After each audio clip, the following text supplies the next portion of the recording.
أعوذ بالله من الشيطان الرجيم بسم الله الرحمن الرحيم. Masukkan mulut, lubang hidung, selesai. Masukkan suatu ke lubang telinga. Lubang telinga bagian mana sih? Lubang telinga itu bagian dalam. Bagian dalam bagaimana? Bagian dalam lubang telinga itu yang batal kalau kita masukkan sesuatu ke lubang tersebut. Lubang dalam adalah lubang yang tidak bisa dijangkau oleh jari kelingking ini. Tapi kalau masih kelingking begini, ini luar. Kalau Anda begini kan gatal, Anda korek dengan jemari kelingking, tidak batal. Tapi kalau pakai korok kuping masuk ke dalam, batal. Selesai? Ini dalam madhab kita Imam Asy-Syafi'i radhiyallahu ta'ala. Baik, selesai. Lubang depan, lubang belakang. Mohon maaf ini majelis mulia agar tidak dirubah menjadi majelis guyonan. Kami himbau kepada para asatidz sekalipun, kalau masuk wilayah-wilayah seperti ini harus waspada. Sebab kalau majelis dijadikan majelis guyonan, akan dicabut berkahnya majelis. Memasukkan suatu ke lubang depan, misalnya seorang laki-laki, mohon maaf, lubang kemaluannya ditetesin air, batal. Atau seorang ibu pakai obat, dimasukkan obat ke dalamnya, obat anti keputihan segala macam, batal. Atau mohon maaf nih, seorang wanita di saat hendak mensucikan diri dari bekas buang air kecil, maka wahai para wanita, hendaknya cukup digosok dengan perut jemari ini. Kalau digosok dengan perut jemari ini sekuat apapun, maka ini masih bagian luar dan tidak batal. Tapi kalau mohon maaf, kalau jemari yang dibelokkan begini masuk ke wilayah dalam, batal puasanya. Maka Allah sudah maha tahu cara mensucikan, cukup dengan perut jemari. Tidak usah kena ragu-ragu. Ini biasanya santri yang setengah ngajinya itu ragu-ragu, kena was-was, pengen dimasukkan ke dalam, batal puasanya dan bikin penyakit kotor. Cukup dengan perut jemari, sekuat apapun ini bagian luar. Asalkan dengan perut jemari, dibersihkan dengan perut jemari, itu bagian luar, tidak batal puasanya. Jangan sampai gara-gara dengar omongan saya nanti pada nggak bersih diri dari buang air kecil, kacau nanti. Bersihkan dengan perut jemari, selesai. Kemudian untuk lubang belakang sama, bersihkan dengan perut jemari. Kalau ada dibelokkan begini, batal, dimasukkan dengan perut, dengan jemarinya. Selesai, itu yang pertama. Yang kedua, yang membatalkan puasa adalah muntah dengan sengaja. Muntah dengan sengaja.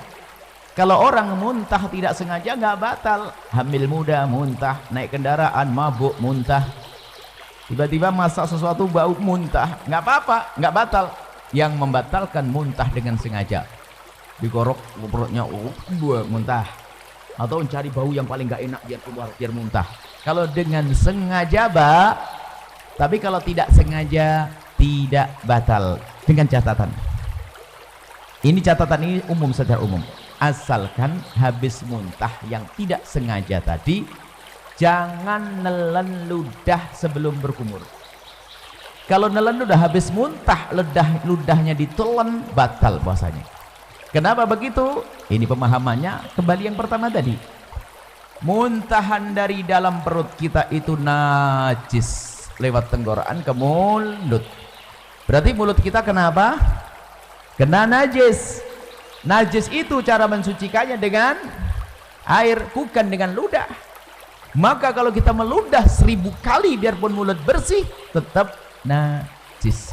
Maka cara membersihkannya mulut yang terkena najis, cukup ambil air bersih seperti ini, umur, selesai.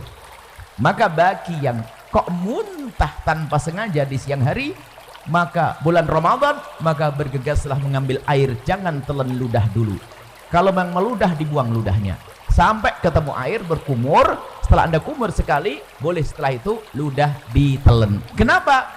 Karena ludah ditelan menjadi batal puasa kalau habis muntah tadi sebelum berkumur, karena ludahnya sudah tidak murni lagi kayak pertama tadi. Ingat, karena ludah sudah bercampur dengan najis. Selesai ya, mudah dihafal. Yang pertama masuk ke satu ke lubang 5, yang kedua adalah muntah dengan sengaja, mirip muntah dengan itu satu paket. Kemudian yang kedua dan yang ketiga, yang ketiga dan keempat yang membatalkan puasa, yang ketiga adalah berhubungan, bersenggama biarpun tanpa keluar air mani. Cukup bersenggama. Seorang suami mohon maaf memasukkan kemaluannya ke istri, biarpun baru sebentar lalu ditarik, itu membatalkan puasa. Biarpun sebentar, biarpun tidak keluar mani. Kami hanya membahas urusan suami istri. Bagaimana dengan zina? Sama, zina batal puasa. Naudzubillah. Menggauli kambing batal puasa. Cuman tidak dibahas di sini karena apa? Ya, itu orang-orang bukan ahli iman itu. Ya enggak? Kita bicara yang halal. Memasukkan bersenggama. Biarpun tanpa keluar mani, senggama yang sengaja. Ukuran membatalkan bagi seorang suami sederhana. Mohon maaf ini majelis mulia. Jika seorang suami sudah memasukkan semua wilayah kepala kemaluannya, kepalanya saja, ke wilayah wanita, batal puasanya. Tidak harus semua batang kemaluannya, tapi cukup kepalanya saja sudah batal. Awas, ini harus paham di sini. Hati-hati. Kemudian bagi seorang wanita berbeda. Kalau wanita tidak harus semua kepala kemaluan suami, tapi cukup kemasukan sedikit saja sudah batal. Kemasukan sedikit sudah batal. Masuk bab yang pertama tadi. Masuk yang pertama tadi, membatalkan suatu, masukkan suatu dengan sengaja. Maka saya ingatkan balik yang pertama. Mohon maaf, wahai para wanita, dicium suami tidak membatalkan puasa. Seorang suami, mungkin suamimu adalah orang yang sangat genit, sering cubit-cubit, gak batal puasa. Termasuk jika suamimu memegang wilayahmu, wahai para wanita, tidak batal puasa. Dengan catatan, asalkan jemarinya tidak dimasukkan. Kalau jemarinya dimasukkan dan Anda membiarkan, batal puasa Anda. Mohon maaf ini majelis mulia, tolong diangkat di bawah supaya tidak jadikan bahan guyonan. Kemudian setelah itu, yang ketiga kan bersenggama biarpun tanpa keluar mani. Yang keempat adalah keluar mani dengan sengaja biarpun tanpa senggama.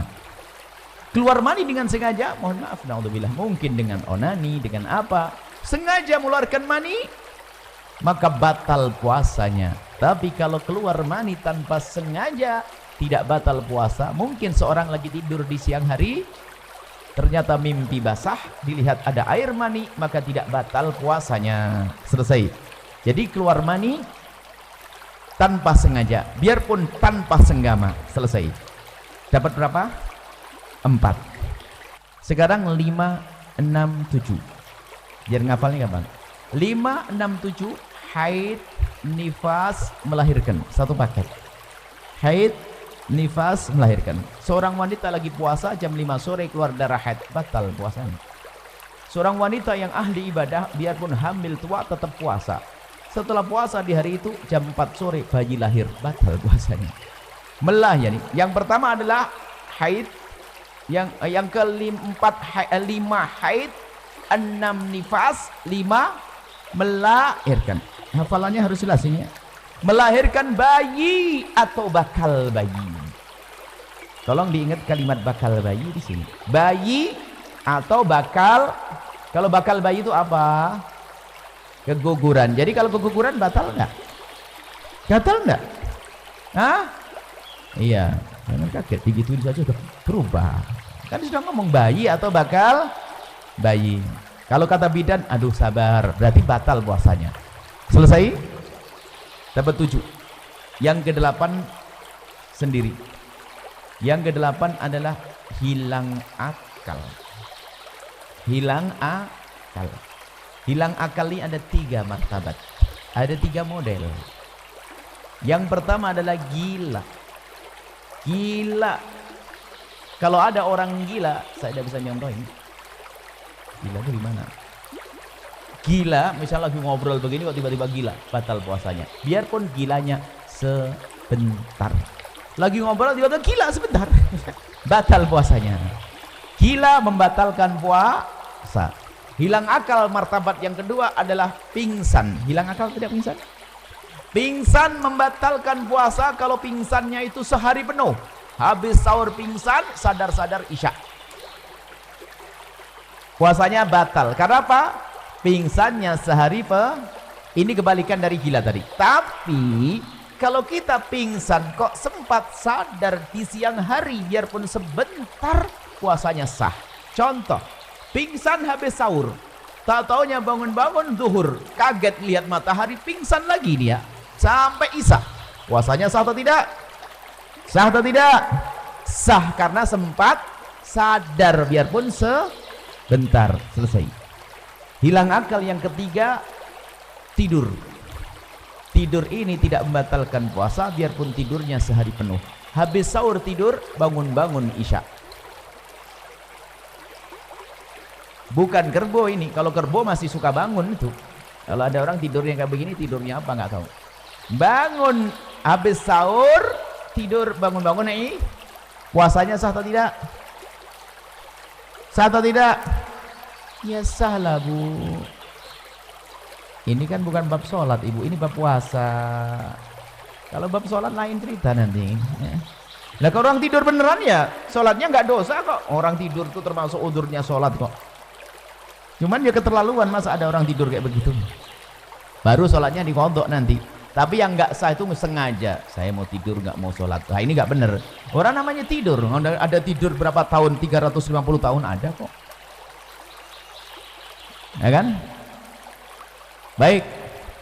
Jadi tidur tidak membatalkan puasa. Sama-sama hilang akal ya, harus paham. Hilang akal ada 3 model.